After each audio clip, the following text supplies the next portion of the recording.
더불어민주당 대의원 및 권리당원 등을 상대로 송영길 당대표 당선을 위한 지지와 선거운동을 해달라는 명목으로 300만 원이 든 돈 봉투를 받았다는 겁니다. 이제 증거 관계에 대해 설명드리겠습니다. 먼저 물적 증거입니다. 범행 과정에서의 여러 상황이 고스란히 녹음된 다수의 통화 녹음 파일이 있습니다. 그중 몇 개를 추려서 시간 순으로 말씀드리면 1. 2021년 3월 18일 이정근 씨가 강래구 씨에게 이성만 의원님께서 오늘 오셔서 100만 원 주고 갔다라고 말하는 통화 녹음. 2. 3월 29일 이성만 의원이 이정근 씨에게 현금 1,000만 원을 그 돈이라고 지칭하면서 그 돈 내일 주면 안 되냐고 협의하고 다음날 돈을 건네기 직전에 이성만 의원과 이정근 씨가 돈을 주고받을 장소를 정하는 통화녹음. 3. 4월 24일 강래구 씨가 이정근 씨에게 윤관석 형이 마지막으로 의원들을 좀 줘야 되는 것 아니냐 그렇게 얘기하더라고. 왜냐하면 이제 경쟁 캠프 쪽에서 의원들한테 뿌리니까 라고 말하는 통화녹음. 의원님 오해가 있으신데요. 대통령이 법무부 장관을 통해서 검찰을 지휘한다? 그러면 안 되는 것 아닙니까? 검찰의 사건을 지휘한다는 거 말씀하시나요? 사건을 수사를 지휘하면 안 되죠. 심지어는 법무부 장관도 법상 구체적 사건에 대해서 총장을 통해서만 하게 되어 있고 저는 그거조차 안 한다고 하고 있는데 법무부 장관을 통해서 대통령이 검찰을 지휘한다? 이 말씀은 좀 위험한 말씀 같습니다. 윤석열 정권의 검찰을 볼 때 국민들은 검찰 공화국이다. 검찰권이 사유화됐다. 야당 탄압을 한다. 이런 생각들을 하고 있습니다. 거기에 동의하지 않습니까? 그렇게 생각하시는 의원님 비롯해서 그렇게 생각하시는 분도 계신 것 같습니다만 전 상식적으로 보고 사실을 정확하게 판단한다면 그런 판단은 옳지 않다고 생각합니다. 검찰이 독립적이지도 않고 중립적이지도 않다. 이렇게 생각하는 국민들이 57% 정도 됩니다. 장관 어떻게 생각하십니까? 여론조사 잘 말씀하시는데요. 여론조사를 어떤 거를 어떤 방식으로 인용하셨는지 모르겠습니다만 여론조사를 그렇게 취사 선택해서 입맛에 맞는 것만 말씀하시면 전 적절하지 않다고 생각합니다. 바꿔야 된다고 생각하지 않습니까? 제가 답을 드린 거를 기준으로 말씀드리면 이 답을 제가 말씀드릴 필요 없을 것 같은데요.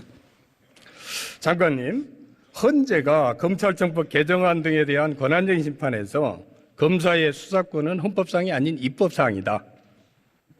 개정법은 검사 수사권을 축소한 것이다. 이렇게 결정을 했습니다. 알고 계시죠? 다수 의견이 그렇고 전 법무부 장관으로서 그 헌법재판소의 결정을 존중한다는 말씀을 분명히 드렸습니다. 장관의 입장을 정확히 한번 말씀해 주십시오.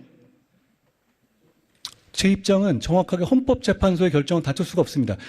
저는 그 헌법재판소의 결정은 문제가 많은 결정이라고 생각합니다만 법 집행을 담당하는 사람으로서 그 헌법재판소의 결정을 존중하고 그 결정 취지에 맞춰서 법을 집행할 것이다 라는 말씀입니다. 존중은 하는데 공감은 하지 않는다. 마음에 안 든다 이 말씀이시죠? 마음에 안 든다가 아니라요. 위원님, 2005년에 위원님께서 검사의 수사권에 대해서 아주 강경한 발언을 하셨어요. 지금하고 완전히 다른 얘기를 하셨죠. 그 이후에 헌법은 안 바뀌었고 위원님 직함만 바뀌었는데 완전히 다른 말씀을 하고 계시지 않습니까? 지금 거기에 대해서 의견이 있을 수 있는 거예요. 그 법에 대해서 효력을 집행하는 공무원의 입장이 있는 것이고 다만 법률가로서 그 판단이 맞는 것인지 그 여부에 대해서 판단할 수 있는 것이죠. 그리고 대부분의 사설과 많은 국민들께서 그 결정을 비판하고 있지 않습니까? 저도 같은 생각입니다. 장관, 검사의 수사권이 헌법상 권한입니까? 입법상 권한입니까? 입법상 권한이라고 오대서로 나왔고 2005년에 의원님께서는 헌법상 권한이라고 강력하게 부르짖으셨죠. 97년부터 2021년까지 20년에 걸쳐서 4차례에 걸쳐가지고 검사의 권한이 입법상 권한이라는 헌재 결정이 났습니다. 근데 장관은 그것을 무시하고 권한쟁의 심판을 했어요. 그 내용 알고 있었습니까?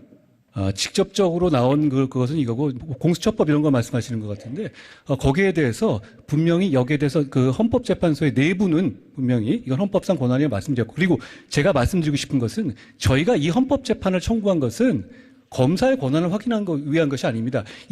그 검수완박 입법으로 인한 국민의 피해를 확인받기 위한 수단으로서 헌법재판을 청구한 것이라는 말씀을 드립니다. 그리고 위원님 말씀하신 그 중간에는 위원님의 2005년에 어떤 소신이 바뀐 이유도 좀 설명해 주셔야 될 것 같아요. 왜냐하면 그냥 검사들 중에 원오브댐이 아니라 가장 강경하게 헌법상 재판이고 심지어는 이걸 반대로 말하는 사람에 대해서 아주 강경한 발언도 하지 않았습니까? 그런데 직함이 바뀌었다는 이유만으로 이렇게 주장하시는 것에 대해서 제가 납득이 안 갑니다.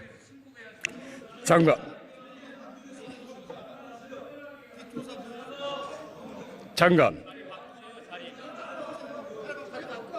지금 장관 헌재 결정을 부정하는 것 아닙니까? 그렇게 들립니다.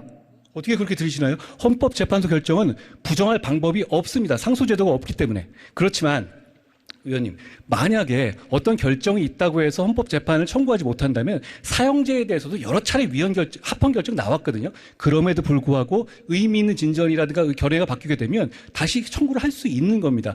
헌법재판을 청구했다는 것 자체만 가지고 문제를 삼는 것에 대해서는 많은 법률가들이 동의하지 않으실 것 같습니다.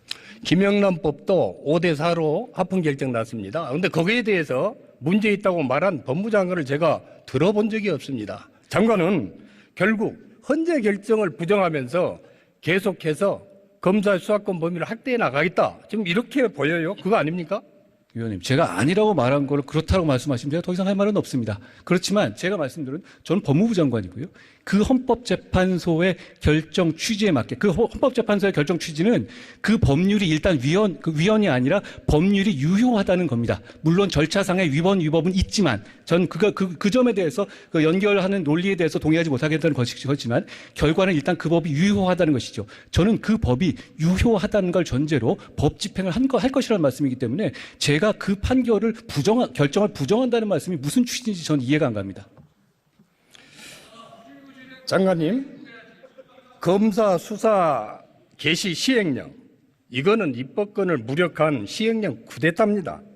그렇지 않습니까? 전혀 그렇게 생각하지 않습니다. 그 법의 취지에 맞게 한 것이고요.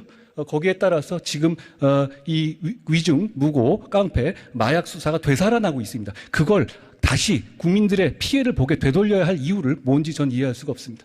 수사권 축소법대로 수사권 확대 시행령을 만들었다는 개변입니다. 지금 장관이 얘기하는 거는.